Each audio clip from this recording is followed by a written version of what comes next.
Ebanghelyo ay nagpaalala sa atin na huwag tayo tumulad sa mga iskriban ng Pariseo na ang pagkalang na handog sa Diyos ay paibabaw lamang. No?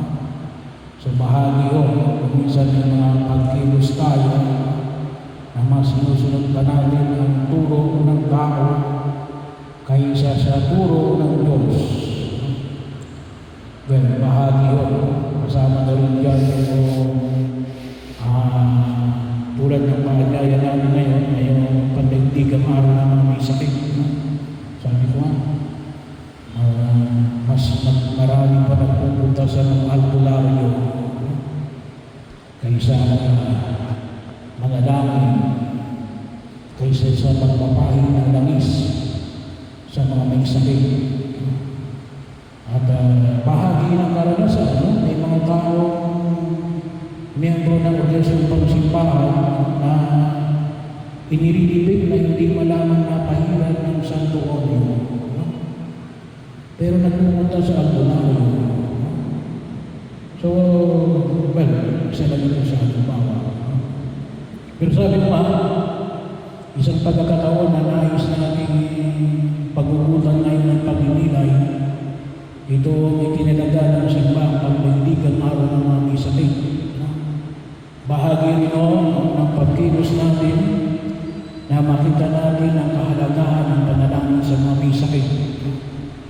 Sabi ko, kung ay nawa yung mensahe ng Papa Francisco ngayong ika-33 taon ng pagdiriwang natin ng pandaigdigang araw ng mga may sakit ay nakababayo sa tatlong paanyaya kaalinsabay na dakilang jubileo ngayong taon na ito 2025 bilang mga nanlalakbay ng may pag-asa.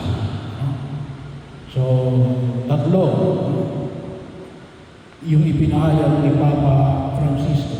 Una ay isang pagtatanggap. It is an encounter. Pangalawa, isang biyaya. Pangatlo, isang pagbabahagi. So, encounter, give, and share. At ito yung nais natin pag-nilay ngayon sa araw na ito. Una ay isang pagtatagpo, an encounter. Noong una, akala ko rin, yung pagkapagaling sa mga may sakit ay pamamaraan lamang to gather people na para maturuan si Jesus.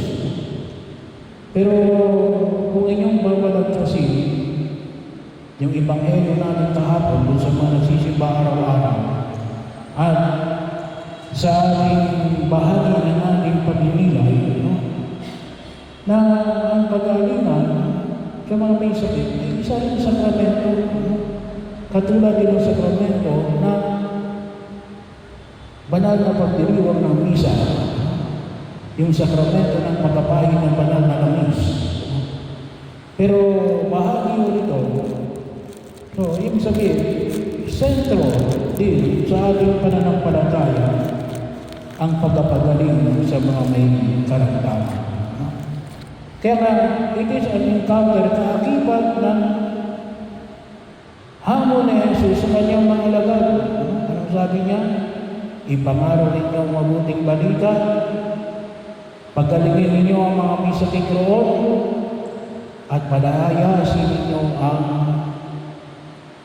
masasamang espiritu. So, kaya nga ito isang panahon na kung saan ay maka-encounter natin ang bawat isa. At higit sa lahat, yung pagkilos ng Diyos. Alam naman natin ang may sakit. Yung sakit ay alin. At lahat ng uri ng sakit, even the spiritual sickness, sin, ay bahagi natin kwento niya na rin, isolation. No? Ramdam na ramdam natin yan nung panahon ng pandemya. No? Ina-isolate ka. No? Ni kamag-anak mo, hindi ka pwedeng pumunta. Tayo nga dito sa Pilipinas, maswerte pa tayo kasi pwede tayo magbantay sa may sakit. Kung kayo na sa ibang bansa, Amerika, mayroon lamang visitors hour. No? The rest, yung may sakit lamang nag-iisa sa kwarto. No? Bahagi roon. Maliban lamang yung mga nasa ICU, may nakabantay dun sa ICU. Pero, sabi nga natin, tayo mga Pilipino, kapalad tayo kasi pinapayagan tayo mayroong bantay. No? Yung may mga kamag-anak na nasa US, hindi uso yun. No? Pauwiin ka. Yun ang isa ng isolation. Pero makita natin ang panyaya na necessary, it is an encounter. Pagtatagpo. Ang pagtagpo. No?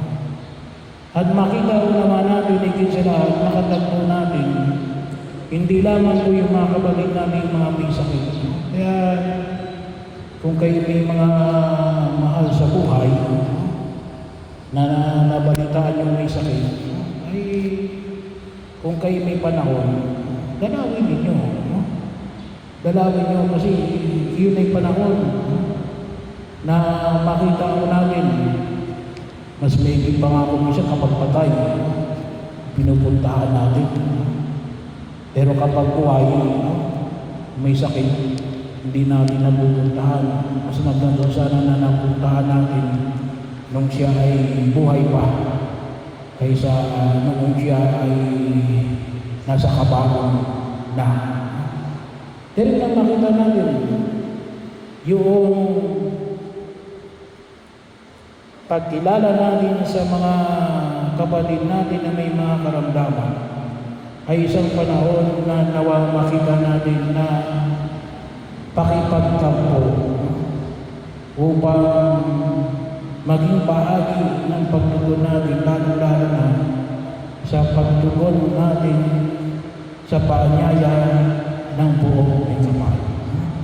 Nalit, makita natin na it is an encounter to become whole.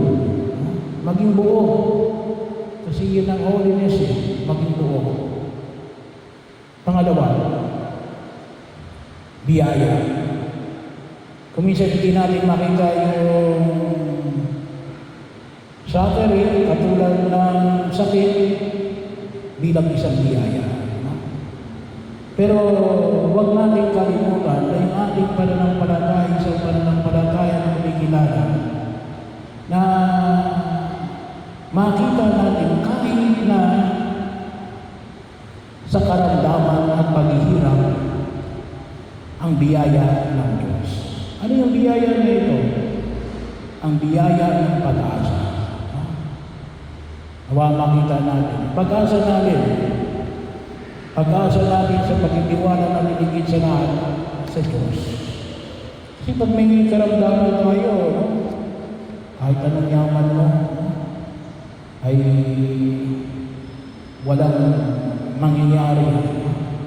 At ano lang yung pamahawakan mo, ay yung biyaya ng Diyos natin na sana makita natin na kailangan natin ng Diyos. Hindi sapagkat hindi tayo daranas ng kamatayan. Daranas tayo ng kamatayan. Daranas tayo ng karamdaman. Pero sana makita natin na it is also ang pagkakataon natin, makita natin yung biyaya ng Diyos na magkaroon tayo ng higit na pag-asa na magtiwala tayo sa kagandahan loob ng Diyos at pakikibahagi naman, pakikisa natin sa paghihirap ng ating Panginoong Jesucristo. Kahit na po yung ating karamdaman, nagiging biyaya. Lahat ng uri ng paghihirap ay pwedeng maging biyaya. as long as inihahandog natin ito sa Diyos. Siguro sabi natin, paano maging biyaya yung aking sakit? Hirap na hirap ako. Ialay mo yan para sa kapatawaran ng iyong mga kasalanan. Ialay mo yan sa kapatid mo rin na maaaring hanggang ngayon ay mas masakit, mayroong sakit na dinaranas ng katulad mo. No? Ialay mo yan sa mga mahal mo sa buhay na may mga intensyon sa pagkakataon na ito. No? Then, bahagi mo yun, makikita natin bilang pakikisa natin sa paghahandog ni Jesus ng kanyang sarili na nagdulot ng kaligtasan sa sangkatauhan. Bahagi yun, na huwag natin kalimutan. Alam nyo, saan ba kalimitan?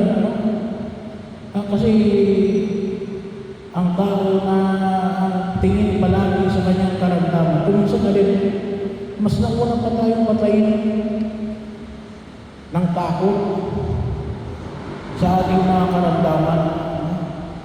Kaya kung sa makikita natin, ano ang kinamatay niya? Ay, layo doon sa kanyang sakit. Bakit?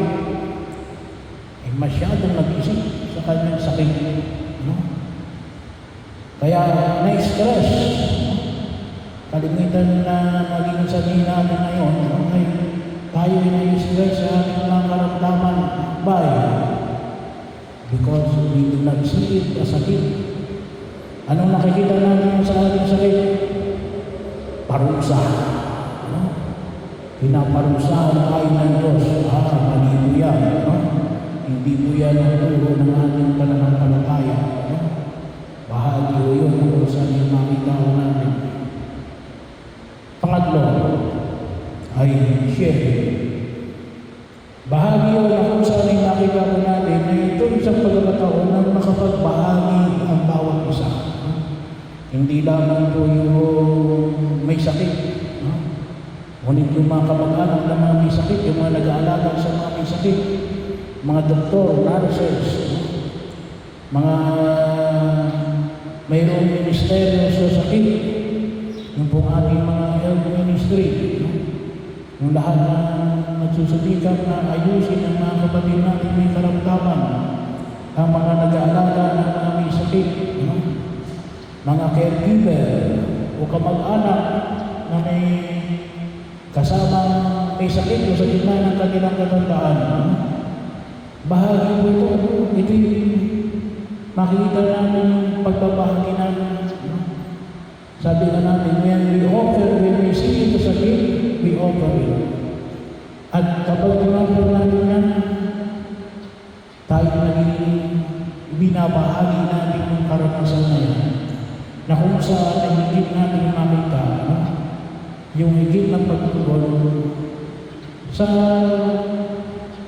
paglago ng paghahari ng ating Diyos. No? So bahagi yun na kung saan ay makita natin, sabi ka natin, ay doon natin ipinapakita yung lakas natin kapag binabahagi na natin ang lahat ng mga kapatid natin na nasa ganitong kalasi ng karamdaman. Hindi lang pisikal, pati yung psychological. Nakita natin ngayon yung pagdaan sa mga maraming may sakit. Sabi nga, iba na biglang namatay yung Korean novela artist na kawalan ng pneumonia. Ngayon, nakakita namatay sa pneumonia. Ay, pneumonia lang, iba namatay. Kasi komplikado ngayon na yung ating makita natin karamdaman. Kaya bahagi yun, pinakailangan din natin pangalagaan natin ng bawat isa. At yung pagbabahagi na yan, sa pagkilos na yan, hindi na kung saan nakakita natin. Na kinakailangan natin hindi na magtulungan upang ang bawat isa ay tunay na maisang yung dinadala sa gitna ng kanilang karamdaman. Yung buhay ng tao, tanging ang Diyos ang nakakaharap niya. Pero sabi na natin, mahirap naman na, well, kung mamamatay ka, wala tayong magagawa dyan, ano Diyos ang may-ari. Pero ibig sabihin, kung namatay ka, gawa ng pinabayaan mo yung sarili mo, ay daladalahin mo yun sa Diyos. Kaya kinakailangan din natin na i-share din natin yung ating mga karanasan at pangalagaan din natin yung ating kalusugan. Physical, spiritual, psychological, social, and even financial. Yan ay lahat ng uri ng usahan natin natin. So ito po yung dulong natin sa harapan ng Diyos. At maliwanag na nais ng Diyos. Kaya nga ako rin po yung humingi sa inyong panalangin. Sabi ko nga, yung pagpupusan namin na every Sunday, yung right after the first Mass, mayroon tayong healing session. Yun ay bahagi din po ng pagkilos na huwag natin kalimutan na alin. Magkaroon tayo ng lakas natin. Mayroong nagdarasal sa atin sa gitna ng ating karamdaman. At yun ay bahagi ng pagkilos ng simbahan. Kasi nasabi ni Jesus, ibig ko, gumaling ka. Yun ang huwag natin kalimutan. Hindi gusto ng Diyos na tayo naghihirap. Hindi gusto yun ng Diyos. Gusto ng Diyos yan makapagkaroon tayo ng lakas upang higit natin magampanan ng ating mga tungkulin. At ito naman ay yung idulog natin ngayon sa pagkakataon na ito. At ipanalangin natin na lahat ng mga may sakit at ang lahat ng mga nag-aalaga sa mga anumang uri ng karamdaman.